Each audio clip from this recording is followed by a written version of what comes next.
So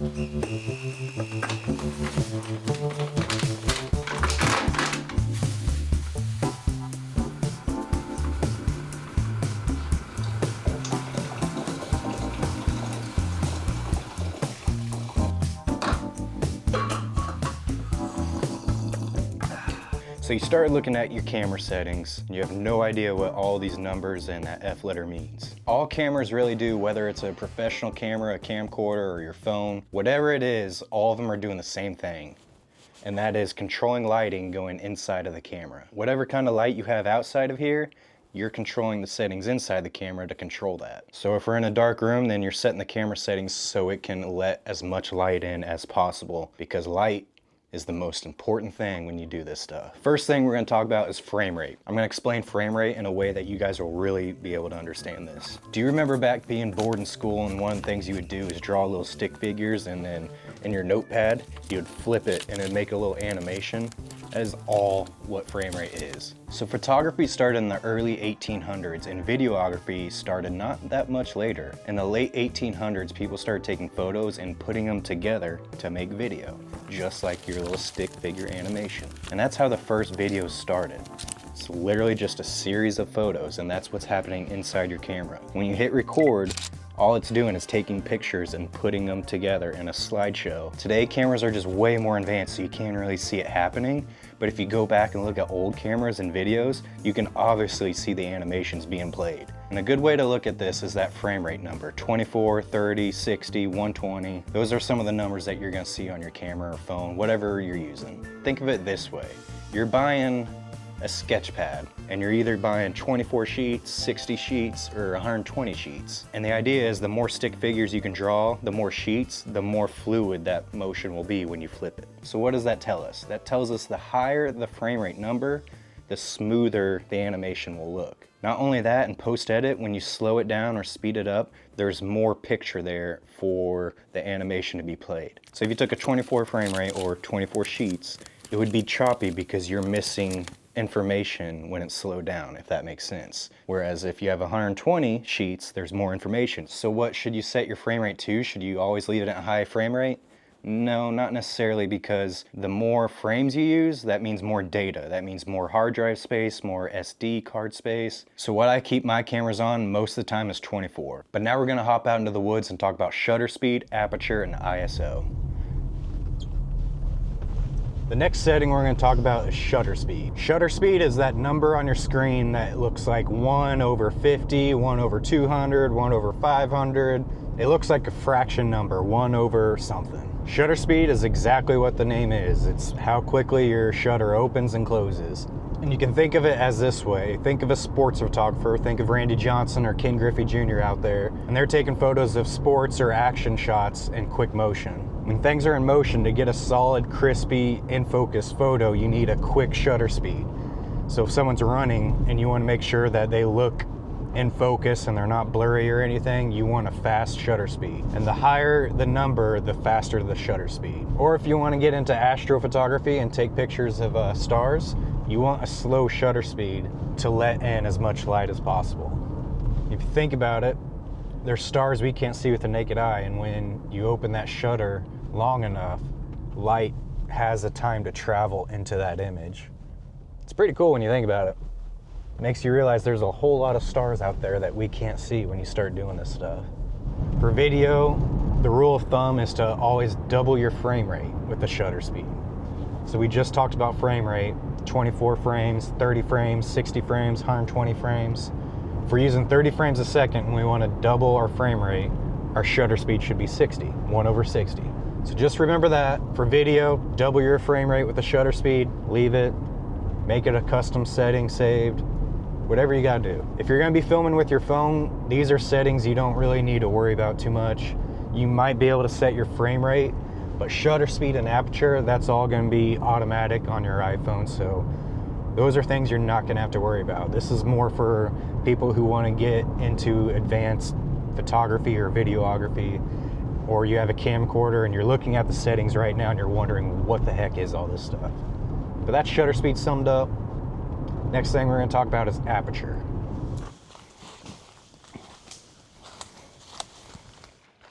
All right, we're out here shed hunting with Chris and Bo. So let's talk about aperture now. Aperture is that F number on your screen. It says f2.8, f8, f10, f22. There's an old hang-on stand there, that's cool. A few of them. So aperture is that little hole inside your camera. You're basically controlling how much light you're letting in that little hole. You're opening or closing it. The higher the number, the smaller the hole gets. So f20, f22, it's a small opening, and you can kind of see right now it's set to a high aperture. So the higher the number, the less light is being let into your camera. The lower the number, so like f2, f4, the lower that number, then the bigger your aperture is getting, meaning more light is being let in. It's a good way to look at it. You're just controlling how much light you're letting in your camera. On top of that though, you are controlling your depth of field with your aperture. So the lower the number, like an f2, f1.8, that means your subject is in focus and you have a blurry background. The higher the aperture, so like an f20, f22, then that means your background is less, it's not as blurry, it becomes more in focus. It's not showing as much of a depth of field behind your subject. If that makes sense. I may have said that wrong, but hopefully you get the idea. If you want a blurry background, low aperture. If you don't want a blurry background, high aperture. All right. Right now we're gonna take a picture with a fast shutter. So right now, my shutter speed is 1/500. And that is what that will look like. Now, we're gonna slow the shutter down a lot. Right now it's 1/6, so let's make it a little faster than that. We'll do 1/15. So right there you can see how fast shutter speed makes the water in focus and clear, and a slow shutter speed makes it blurry. Now, I'll show you the aperture now and how if you go lower, right now it's at f2.8. You can see it's kind of bright and blown out, so we're gonna raise the aperture a little to balance out the lighting, and right now it's f5. So you can see how the background is blurry at f5. But let's crank it up to f22 now. We got a high aperture, and now you can see how the background is less blurry. So hopefully that shows you aperture and the difference between a high aperture and low aperture. But let's talk about ISO, because this is a good spot to explain ISO. ISO is basically just fake light, and you want to try to refrain from using fake light. So it's your last line of option when you're changing your lighting options. Some cameras can handle more ISO, and some cameras can only go up to so high, but it adds fake light, and I mean you can go, as you can see we were cranked, but obviously that blows out your image. And not only that, try to show you here. If you concentrate on the black area, where that the little pump is, and you see the black area, concentrate on that. So here's a lower ISO. The more ISO you add, it adds more grain to your footage. And hopefully you guys can kind of see that grain. But you can counterbalance it, so the more I raise my aperture, then it starts to look better. So it's all just a balancing act, and that ISO number is the last line of defense.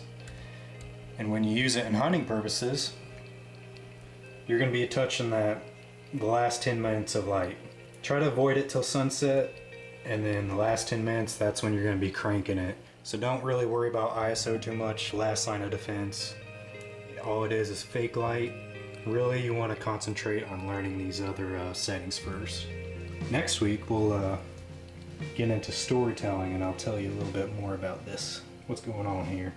Hopefully that makes everything a little bit easier for you guys to understand. In the next video, we're going to talk about storytelling and how you can use B-roll to really enhance your videos and tell a good story. Thank you guys for watching. Please subscribe, go walk in the light, and shed some light on others.